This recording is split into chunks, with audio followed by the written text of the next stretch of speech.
유럽연합, EU죠. 유럽연합의 비명이다. 스태그네이션 터진다. 이게 무슨 말일까요? 간단합니다, 여러분. 간단합니다. 바로 이 말을 하는 겁니다. 유럽연합 4분기 경제 성장률이 0.0%입니다. 성장을 못했어요. 그런데도 여러분 0.0%인데 그나마 다행이다 이렇게 이야기합니다. 0.0%라는 게 마이너스가 안 됐다는 거죠. 그러니까 시장에서는요 주가가 벙벙벙벙 올라갑니다. 지금 유럽 주가 지수도 사상 최고치를 계속 경신하고 있잖아요. 그런데 여러분 시장은 지표뿐만 아니라 지표를 연결시킨 추세선 반드시 봐야 됩니다.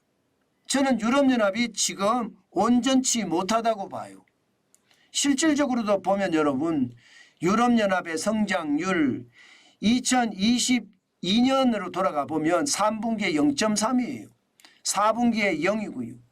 예, 2024년에 1분기가 0.1이죠. 2분기는 0.3이 됐습니다. 3분기도 마이너스 0.1입니다. 4분기도 이게 마이너스가 되면 어쩔 뻔 봤습니다. 마이너스가 두 번이 되면 여러분 일반적으로 기술적 침체라고 이야기하거든요. 기술적 침체가 올 가능성도 굉장히 많았죠. 굉장히 많았죠. 그런데 다행히 말입니다. 0%를 유지를 하면서 기술적 침체로까지는 가지 않았습니다. 예, 그렇지만 0%라는 숫자 자체만 보더라도요. 유럽은요. 상황이 그렇게 녹록하지는 않습니다. 굉장히 어렵습니다. 유럽 자체가 말입니다. 시장은 아니라고 이야기할 수도 있습니다. 그러나 실질적으로 우리가 볼 때는 유럽의 성장률이 지금 형편없거든요. 물론 2020년 2분기에 마이너스 11.8%보다는 좋아요. 예, 2020년 4분기 마이너스 0.7%보다도 좋고요. 그렇지만 여러분 이게 2020년 2분기에 마이너스 11.8%가 됐잖아요. 3분기에는 12.5%로 확 성장을 했어요. V자 성장이 됐다는 뜻이죠. 그런데 지금 2022년 4분기부터는 이게 여러분 지지부진 하잖아요. 이게 문제라는 거죠. 지지부진하다는 게. 이게 결국은 말입니다. 시장에 저는 큰 위험으로도 갈 수 있다. 이렇게 저는 생각하는 겁니다. 게다가 연도별로 보면 지금 보시다시피 2023년 0.4% 성장하는 데 그쳤습니다. 완전 꼬꾸라졌죠. 2년만 하더라도 3.24%가 성장을 했는데 2023년이 0.4%입니다. 2009년에 보세요. 2009년 마이너스 4.5%고요. 2013년에 마이너스 0.2%였거든요.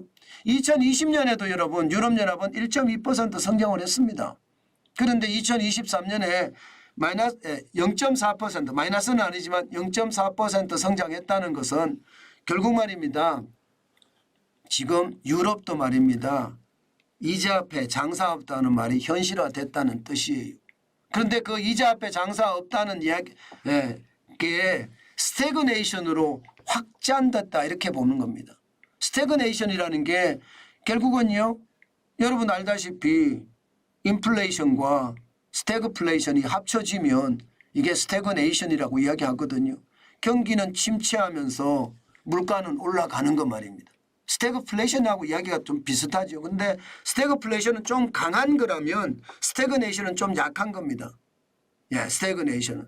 경기는 침체되고 물가는 올라가고 좀 약한 스태그네이션이 터졌다 이렇게 이야기합니다.